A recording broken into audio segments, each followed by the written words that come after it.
Today, the issues surrounding gender are as relevant as ever, with the highest rates of people identifying as something outside of their designated birth sex. These gender identities have been repressed for years, and it's now something we need to speak openly about to spread acceptance. How many genders do you personally think there are? It's difficult.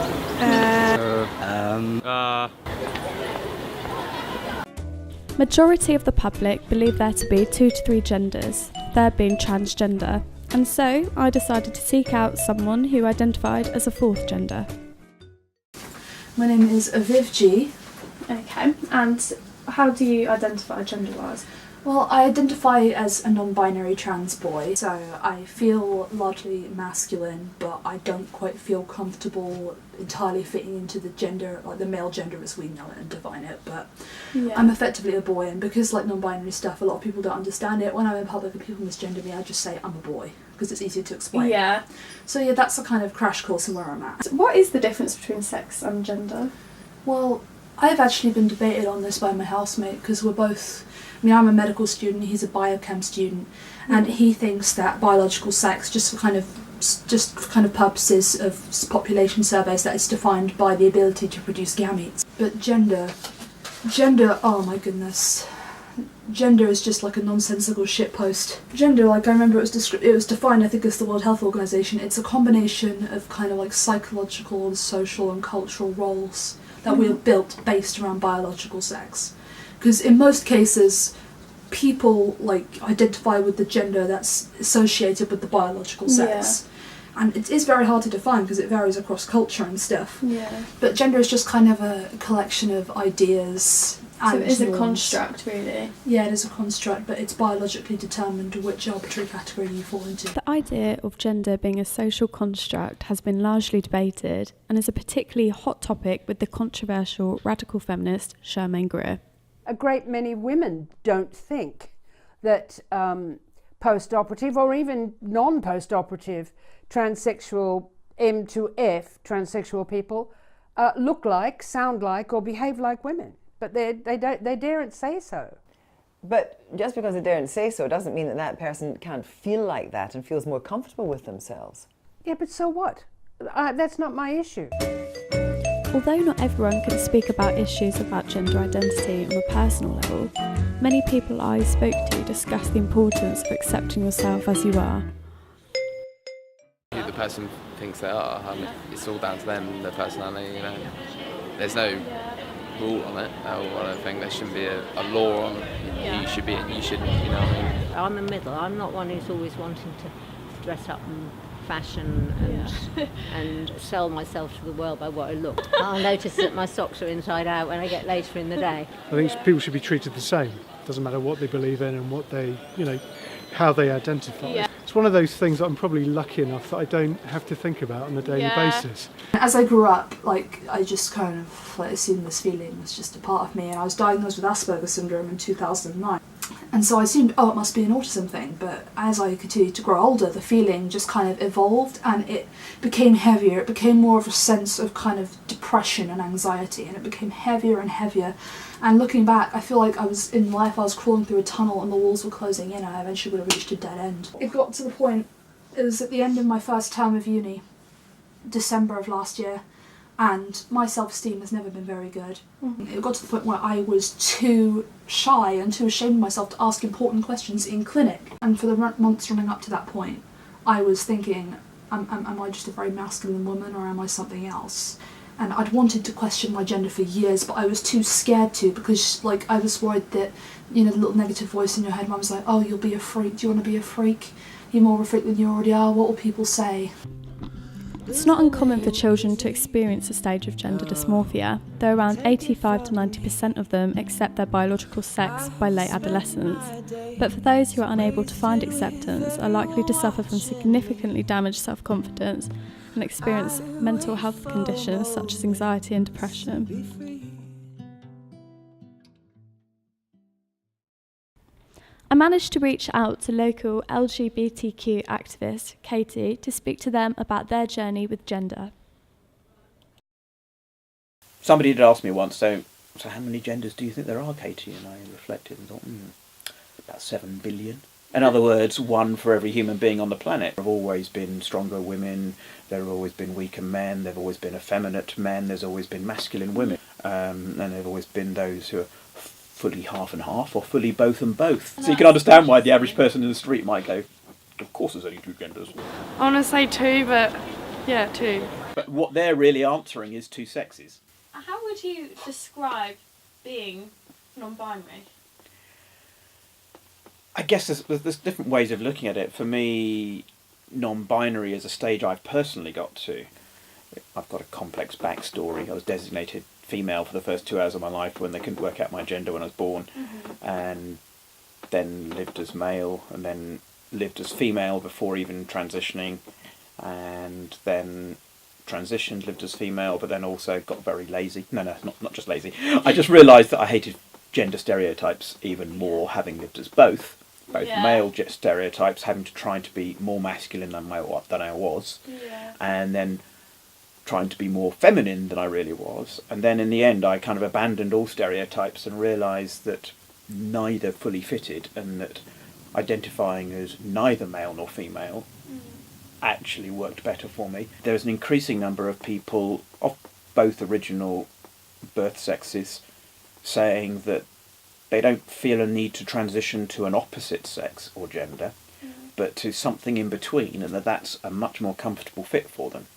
But because of this kind of organised, top-down gender culture of the past and sex discrimination, that kind of middle path has not been available to everyone.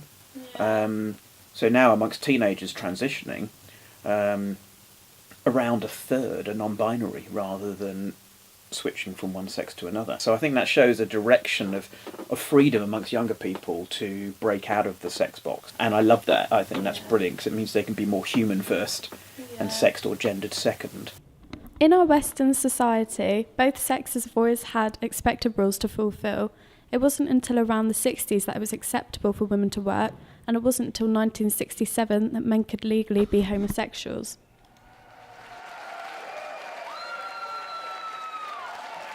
So I started using the gender-neutral they pronouns to refer to myself. I was talking to myself out loud, referring to myself in the third person to try on how it felt. I mean, I talk to myself a lot, as anyone who knows me well will tell you.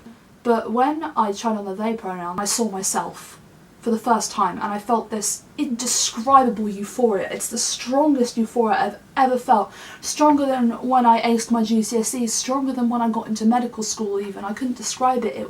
I felt invincible. Like, I felt like the wall between me and reality that made me feel alien had shattered. Emma! I'm having a moment. When I was growing up, like when I went through puberty, I would often look in the mirror, and I assumed I was happy with my body, because I was like, yep, that's an attractive body, I'm proud of it. But I felt like I wasn't looking at my own body. It's something I describe now as the video effect. Someone had rolled that out in front of the mirror, and I was watching a video of someone else's body mimicking my every movement, and I wasn't looking at my own. And I realised that was my brain's coping mechanism for gender dysphoria, because when I realised this video effect was a thing, when I finally acknowledged it instead of suppressing everything I felt for absolutely years, and I tried to overcome that, I had the worst panic attacks I ever had. I felt trapped. Because for years I'd played a character. I played a female character that I felt forced into, but then I realised, okay, I'm not that character, but I can't take off the costume, because it's adhered to my very bones. I mean, of course, not all trans people experience physical dysphoria, but I do, and that's how it was for me. And the more masculine I presented, the better I felt. Emma? Be nice.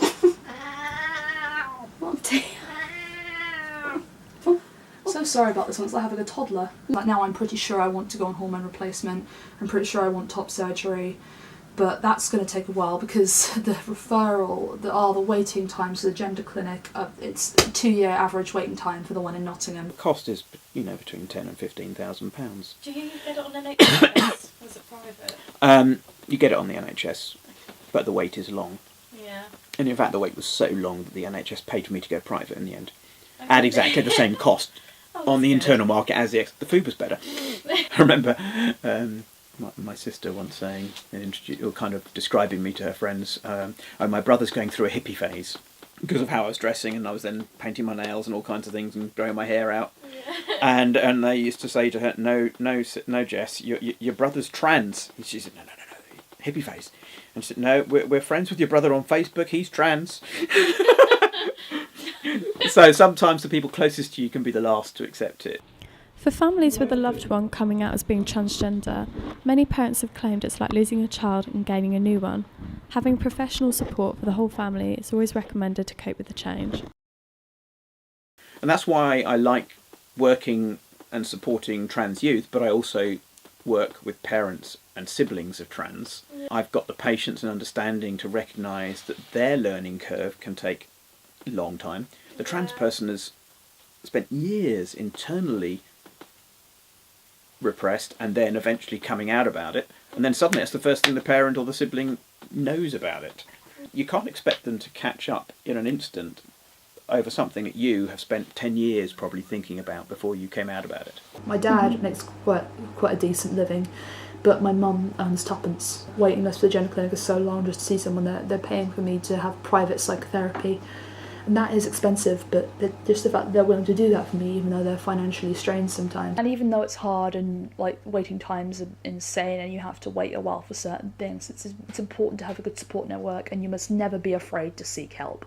You must overcome the shame that you've been taught to feel over your life, and just realise that you wouldn't treat your best friend like this. You deserve just as much love and acceptance as everyone else. You've got to treat yourself like your best friend. That whole idea of, judging trans people by the average story you see in the Daily Mail or a character on Big Brother or whatever, means that you don't, if you judge them based on a couple of word write-up on a tweet or on a brief interview on TV, you're not getting past the label. You're just seeing the trans and judging the trans rather than talking to Katy like you have for an hour and getting to know the Katy and then realising actually they're a human being with a life story, and all their decisions they've made have been well thought through. Getting to know the human is always the best outcome. There's so many things that need to change. I think all we can do really is to kind of continue to educate people and just kind of help them see that trans people aren't just internet memes or the butts of jokes, that we are real people with real lives. I mean, I'm a medical student. One of my non-binary friends has just graduated with a degree in mathematical physics. Like another friend of mine, they work in the library at my uni. I mean, I know a trans woman who works at Lidl. We all have normal lives, and I wish people would just chill, because it doesn't affect them. It's not hurting them, so why should they care? I do, and I am convinced that I've done something that is the right thing for me, because I explored every other journey, every other sidetrack off my journey. Stopped at every station en route to see if I'd gone far enough. And so, yes, in terms of my transgender journey, I've arrived physically. Mentally, I feel free about it completely now. Now, instead of gender dysphoria, I have gender euphoria. But other aspects of my journey continue. So, I'm on a journey of discovering how I'm going to express that as non-binary. And I'm now going on a journey of, how I can actually leave gender behind and enjoy the next decade of my life without gender being an issue that, as I say, is a tumour on my brain. That's how it felt. So, that's the end of one journey and the beginning of another.